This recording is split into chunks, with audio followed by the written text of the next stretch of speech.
Mic test. 1, 2. Standby crew. 3, 2, 1. Rolling for On Her Side. Assalamu alaikum wa rahmatullahi wa barakatuhu, and welcome to On Her Side. I have with me my guest today, Iram Mahmood. Assalamu alaikum wa rahmatullahi wa barakatuhu. Walaikum salam wa rahmatullahi wa barakatuh. Welcome to the program, and Jazakallah for joining today. Jazakallah for having me. So today we're going to be talking about TikTok. You know, it's incredibly popular. Everyone knows about it. And, you know, with the advent of social media and technology, we have been provided with instant access to information, and that has been truly a benefit in so many people's lives. And just at, you know, a click of a button, you're able to access so much instantly about what's going on across the world. And TikTok is one of those platforms as well that provides information to, you know, more than, I think, 1 billion users worldwide. So the question then becomes, why is TikTok in the news, you know, so much, and there's so much hype about it as well, but then it's also a little controversial. So maybe you can start by telling me, what is TikTok? Yeah, of course. So TikTok is arguably one of the fastest growing social media apps of our time. And the basis of the app is that it allows users to create content. So around 15 seconds to like 60-second videos. They can make longer if they want, but those are the ones that get, you know, the most hype, the most popularity. And so it allows users to create a video, and it allows for them to go viral as well. And so in order to go viral, you know, a lot of people view their videos, you know, they make comments, likes, for example, and, you know, someone who's unknown one day can become a global superstar the next. So it's really like instantaneous fame. So why is it so popular? I mean, there are a number of other platforms as well that may provide the same, you know, avenue for people to express themselves. Yeah, of course. So, you know, if you take it in comparison to other social media apps, for example, Instagram. So for Instagram, you know, you have your feed where you have people that you follow. You can view their posts. And then you also have an explore page where they have posts from all over the internet that might be interesting to you. Whereas for TikTok, their main default is a For You page, right? So this is exactly curated to every user, and every user's For You page is different. It's based on all the data that TikTok has on you and what they believe that you may be interested in. And then it pushes videos to you that you can engage with, and the more you engage with certain types of videos, the more that those types of videos are Keep coming up. Yes, Yeah, exactly. Yeah. And I think that, you know, I've heard as well is that they have these really strong, like, back-end algorithms that they utilize to be able to, more so than other companies and more so than other platforms, like you said, personalize your feed. You know, and I think that that's what users like, and that's what, you know, appeals to them and draws them to TikTok. So there must be, you know, there must be some benefits to it. What do you think are some benefits? Yeah, so I think that one thing that's very telling of our modern society is how TikTok is used for people to launch their careers. So, you know, according to a research article I was reading from Amity University in India, a lot of people have built a fan base on TikTok, and then they've carried that on to either other social media apps or other businesses. And so through that, they make livings. You know, they might have brand partnerships where brands reach out to them. They ask them to promote their brands on TikTok, and so through that they make money, and that's a very popular phenomenon these days. Yeah, and I think also, I mean, in general, I've heard people talk about how individuals who have, you know, who are self-employed maybe, and they have businesses, have taken to TikTok to promote their brand as well. So, for example, if you're a real estate agent, you know, you might utilize TikTok to be able to showcase some of the properties and things like that. And they, because of the audience, the audience is so vast, and, you know, it's such a huge market of potential consumers and clients out there, that people can do very well sometimes with that.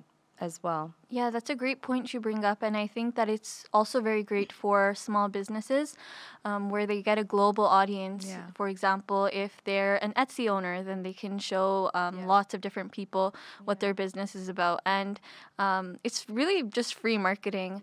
You know, there's a lot more audience and engagement you can get through these very short 30-second videos than you can through like a billboard on a highway. So, you know, it's very like fast fame and a lot of... And easy on the budget too, probably, Exactly, right? It doesn't yes, maybe because it's cost free. as much as well, yeah. But speaking of content, like, you know, this type of content where small businesses and individuals who are self-employed perhaps are able to market their brands, there's also, you know, there's also a huge awareness of how TikTok continues perhaps to host some very dangerous content and some very destructive content as well, perhaps, you know, geared towards the naive user or the youth viewers, etc. And maybe you can talk a little bit about the challenges that oftentimes we hear about that go viral out of TikTok.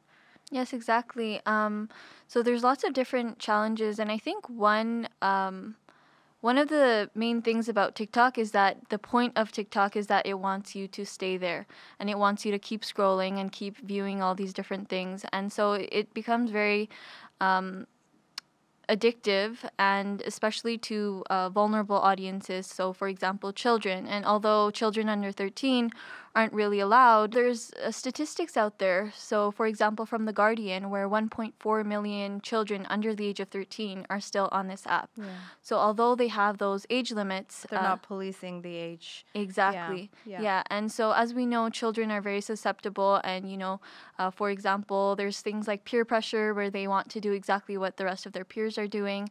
And so they become very impressionable to these different challenges, and they want to do them as well. And they could potentially become very harmful. Is that whole concept of FOMO too, right? Like the fear of missing out and the need to be relevant. So it's kind of like, okay, well, if all your friends are talking about some viral challenge that's going on TikTok these days, and you have no idea what it is because you're not on it, the first thing you'd want to do as a teenager probably is to go on TikTok to find out what it is so that you can have that meaningful conversation with your peers, right? I've also heard in the news that there's these viral challenges that are, you know, that are crazy, hyped up on TikTok, and they are, they've actually taken the lives of some youth and some children. You may have heard about blackout challenges, and there's other kinds as well that are just so horrific and they're so destructive, yet they go viral. And this is exactly what you were saying before, is that there's no age policing. So if you've got somebody who is a youth who is so susceptible to what they're absorbing, they don't have that and they don't have that oversight perhaps, you know, of what they are accessing from their homes or their families, their parents or guardians, and they're incredibly open and vulnerable to the world of TikTok. Yeah, exactly. And through the About the Guardian article I was talking about before, the actual algorithm of TikTok, it takes the vulnerability of these children and it takes like exactly what they would be interested in, right? So it profiles them. It says, okay, well, these are young children, they're impressionable, and this is the kind of things that they're interested in. So it doesn't filter for good content or bad content. It just says that they're just interested in this.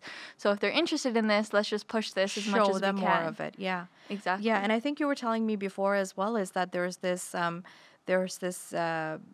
statistic or something about how when a teenager perhaps opens up a new account. You were talking about that? Yeah, so in the CNN, they found that within the first couple of minutes of teens making their TikTok accounts, they're pushed videos of suicide or of eating disorders. So it's, you know, they just profile you. They say that, okay, maybe this is a teen and this is what they might be interested in and this is what will bring the most engagement to our app. This is what will keep them here the longest. It doesn't matter if it's good for them. Yeah. It doesn't care about their mental health. It doesn't care about their safety. Yeah. Just cares about how long will they stay on my app and how much will they bring to this app, how much engagement will they bring. And I actually read that it says that it is addictive by design. It is created to be addictive by design. So to say that, you go on TikTok and then you end up spending so much time because you're just scrolling and swiping and it's just so interesting and you keep seeing all of this really engaging material, and eventually you just become so addicted that you want to open up your phone and go through TikTok like every day or whatever it is. Of course it's going to addict you, because that's what their whole purpose is, to do that, right? And the other thing that really, genuinely baffles me. So in the olden days, there was a time when you had to go to school, you had to get educated, you probably had some higher education goals as well that you wanted to pursue. And then you would have some skills and training and you would get a good job. And once you landed that good job, the money would start to come in and you would lead a good lifestyle. But I think with the advent of TikTok and other such platforms, pretty much anyone, like you said, can get up one day, decide that this is what they're interested in, be it fashion or hairstyles or travel or whatever it is. Even like the food that they eat could be a topic. And they could start to make some content related to that hobby or whatever it is, and gain viewers, gain followers, engage with the audience, and start to make money. And then eventually it can become a source of living for you. But what has happened now is that you've lost out on all of that education. You have no skills or training that are real life skills, or, how long is this bubble going to last? Is it sustainable for the rest of your life? And not to mention, education cannot be replaced by TikTok, right? So your brain hasn't developed to that level. You've pretty much just sort of content with wasting your mind and your brain cells that are never going to regenerate. Exactly. And, going to school, you learn those skills of critical thinking and really understanding what is the truth and what is not the truth, Yeah. and really differentiating those Yes. things. So even if you do go on a news article or any social media app, you can kind of differentiate Yes. like what's true and what's not. But for a generation that's raised on TikTok, they're not developing those critical thinking skills. They're just constantly consuming, and there's no reply from them. There's no pushback, right? And it's just consuming everything that they see and taking it all for fact. Yeah. And I think you were talking about misinformation as well that's on TikTok, right? Yeah, so the CNN has actually found that anything that someone searches on TikTok, within the first couple of videos that show up, there's definitely bound to be misinformation. I believe that it's quite concerning, considering how we were previously talking about the fact that, this whole Generation Z, has been raised on TikTok. And I believe you were mentioning that some of them even turn to TikTok before they turn Yes, to other. I actually read this somewhere. So one thing I read was 50% of the creators on TikTok are Gen Z. Mm-hmm. And 40% of Gen Z users who are on TikTok say that they use TikTok as their primary search engine over Google. So if they have anything that they want to find out about, they actually turn to TikTok for that information. Yeah, and I think I don't know too much about Google and like their algorithms behind that, but there's definitely more, because as you can search something on Google, you usually come with reputable sources. There's sources from Google Scholar, there's sources from different news channels. But when you go on TikTok, it's just anyone from across the world. You don't know their And it could very well be credentials. their opinion Exactly. on that matter, right? It's not necessarily fact. But like you said, if you've never honed in on those critical skills to be able to discern fact from fiction, or you're simply too young to be able to do that, opening up this world on TikTok, this global audience, and this wealth of information that exists on TikTok is detrimental to you, because it's literally, you're just absorbing and absorbing and absorbing, and you have no way of discerning what's right, what's wrong. So you could be completely forming an image of in your mind of what reality is, when it's exactly not that, right? Yeah. And the other thing I wanted to say too, you mentioned in the beginning, so it's short videos, right, that people are making. I read somewhere that the average video on TikTok is 21 to 34 seconds long. So I'm wondering, when you're watching these 20-second videos, and possibly for even a shorter time, if you don't like it, you just, you move on, what kind of time and ability are you giving your mind to firstly absorb that content and secondly respond to it. So you're actually, it's one-way traffic. You're simply just absorbing and absorbing and absorbing. You have no time to respond. You have no time to think about, do I even agree with this? Is this correct? Nothing like that is happening. And you're literally spending hours doing this every day. And for Gen Z users, it's what you've known. You're not reading books or reading the newspaper or watching documentaries or anything like that. You're watching videos on TikTok. Yes, exactly.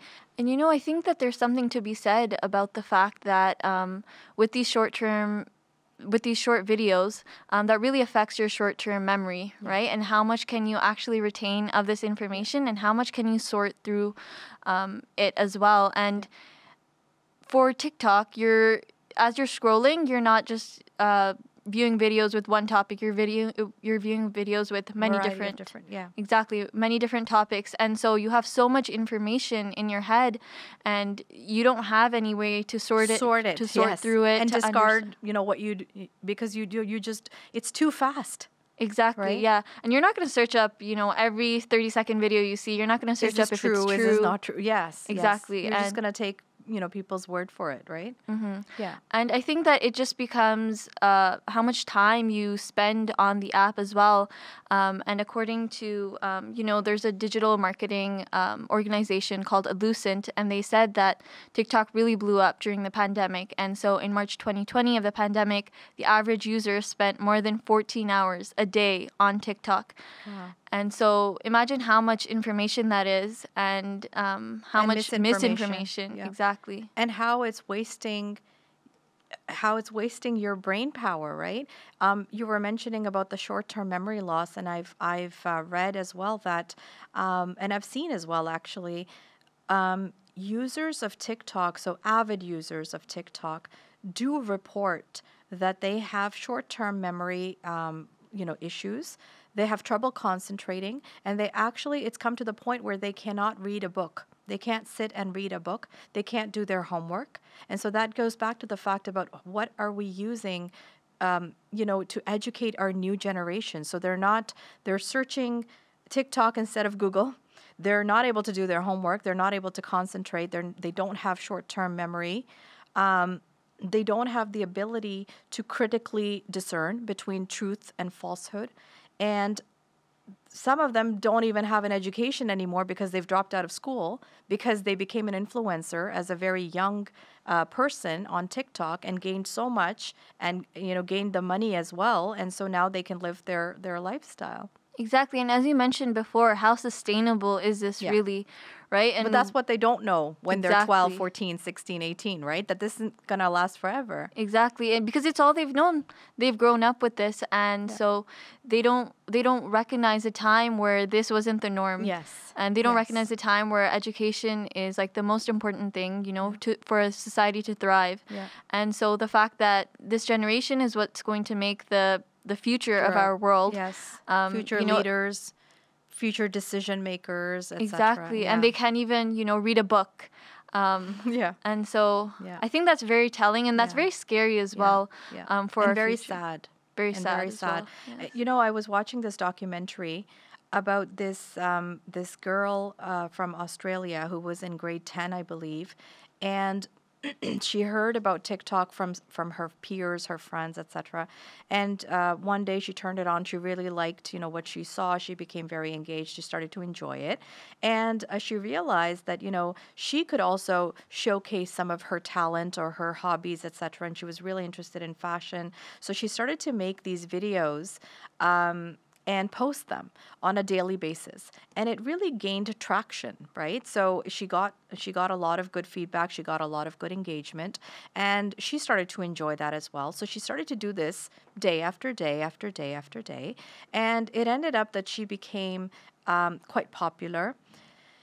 It took up so much of her time to create this content and then to go back on TikTok to view, the likes or the followers or whatever the feedback was, that she ended up dropping out of high school. Okay, so she stopped going to school. Now she's doing this full time, and she started to earn money, and she started to earn good money. And so she was really happy. But what happened was over time, she said she was spending an average of 15 hours a day on her phone or her device, either creating the content or going and looking for feedback or whatever, or also just sort of, environmental scans to see what else was out there and how she could improve and all of that. And it came to the point where she became so exhausted. She lost all of her friends because she had never any time to go out. She didn't have the time to go and enjoy, other hobbies and things that teenagers would do. She wasn't going to school anymore. And she became so depressed, she said, I couldn't even get out of bed. I was in a dark room, and that's how depressed she got. And she was only 16 years old. Wow. And it took her probably, I think, years to come out of it. Yeah, and that's so sad to hear, because this one app, that some people might go to for fun, it really ends up in a cycle of isolation, and it really isolates you from your peers, and it isolates you from the realities of the world and the way that the world works. And just to know that as your career, and you don't know, there's no stability in it because you don't know when it's going to just stop. But as a 16-year-old, you're not thinking that far because you haven't been trained yet to think that far. It's I think the guidance would come from your elders, your parents, or your family members who care about you, to tell you when you're 14 or 16 or 18 years old that this is not something that you want to, overindulge it and make your life, because it's not going to be sustainable. So I think Islam, gives us this perfect guidance. It gives us such clear guidelines on how we should be spending our time, what kinds of activities we should be engaged in.